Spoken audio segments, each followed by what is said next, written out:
Real റൂബിയുടെയും എമറാൾഡിന്റെയും അതുപോലെ തന്നെ blue സഫയറിന്റെയും നല്ല അടിപൊളി ചെയിൻ ടൈപ്പ് നെക്ലേസ് ഇട്ടാ ഡെയിലി യൂസ് ചെയ്യാൻ പറ്റുന്നത്. നിങ്ങൾക്ക് വേണമെങ്കിൽ ഇതിനകത്ത് നിങ്ങളുടെ താലിയോ അല്ലെങ്കിൽ ലോക്കറ്റോ അല്ലെങ്കിൽ ഇപ്പോൾ റൂബി എമറാൾഡിന്റെ ലോക്കറ്റ് ഉണ്ടെങ്കിൽ പോലും നമുക്ക് എടുത്ത് ഇതിനകത്ത് പ്ലേസ് ചെയ്ത് നമുക്ക് ഉപയോഗിക്കാനായിട്ട് പറ്റും. 22 കാരറ്റ് ആണ്. ഞാനിപ്പോൾ നിൽക്കുന്നത് നമ്മുടെ ഷാർജ സഫാരി മാൾ ഷോപ്പിലാട്ടോ. തൻവിറ ഒന്ന് വന്ന ഡിസൈൻ ഒന്ന് ക്ലിയർ ആയിട്ട് കാണിച്ചു കൊടുത്തിട്ടാണ്. നല്ല അടിപൊളിയായ ഡിസൈൻസ് നല്ല രീതിക്ക് സെറ്റ് ചെയ്ത് വെച്ചിട്ടുണ്ട് കേട്ടോ. എനിക്കിത് ഈ ഒരു പാഡോടെ ഇരിക്കുന്നുണ്ടപ്പോൾ നല്ല ഇഷ്ടമാണ്, നല്ല ഭംഗിയുണ്ട് കേട്ടോ കാണാൻ.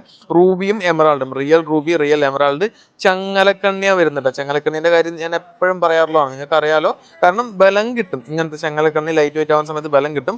ഒരു 8 ഗ്രാമൊക്കെ ആട്ടോ വരുന്നത്, 8 ഗ്രാംസ് ഒക്കെയാണ് വരുന്നത്. ഈ ഒരു നെക്ലേസ് ഉണ്ടല്ലോ, ഇത് ഏകദേശം ഒരു 7 ഗ്രാം നെറ്റ് വെയിറ്റ് വരുന്നതാണ് കേട്ടോ. 7 ഗ്രാംസ് ആണ് ഇതിന്റെ നെറ്റ് വെയിറ്റ് വരുന്നത്. ഇത് ഫുള്ള് റൂബി സ്റ്റോൺസ് ആണ്. ഞാൻ എപ്പോഴും പറയാറുള്ളത് പോലെ ചങ്ങലക്കണ്ണിയും കൂടെയാണ് കേട്ടോ. അതുപോലെ തന്നെ റൂബിയും എമറാൾഡിന്റെയും കോമ്പിനേഷൻ കൂടെ ഞാൻ നിങ്ങൾക്കൊന്ന് വെച്ച് കാണിച്ചു തരാം.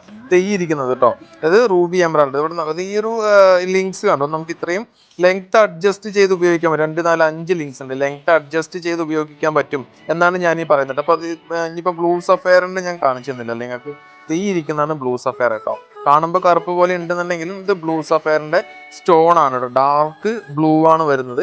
ഇത് ഏകദേശം ഒരു 6 ഗ്രാം, 6 ഗ്രാംസ് ആണ് ഇതിന്റെ വെയിറ്റ് വരുന്നത്, നെറ്റ് വെയിറ്റ് കേട്ടോ. അപ്പൊ അതുപോലത്തെ കളക്ഷൻസ് ഇപ്പൊ ഇതിനകത്തോട്ട് നമ്മൾ ഒരു റൂബിയുടെയോ എമറാൾഡിന്റെയോ ഒക്കെ നമ്മൾ ലോക്കറ്റ് ഇടുകയാണെന്നുണ്ടെങ്കിൽ നല്ല ഭംഗിയായിരിക്കും കാണാൻ. അപ്പൊ എന്തേലും ഉണ്ടെങ്കിൽ നമ്മുടെ മദേഴ്സ് ഗോൾഡിന്റെ ഷാർജ സഫാരി മാൾ ഷോപ്പിലോ അൽഫി സൈസ് ഷോപ്പിലോ ജസ്റ്റ് ഒന്ന് വിസിറ്റ് ചെയ്താൽ മതിട്ടാ.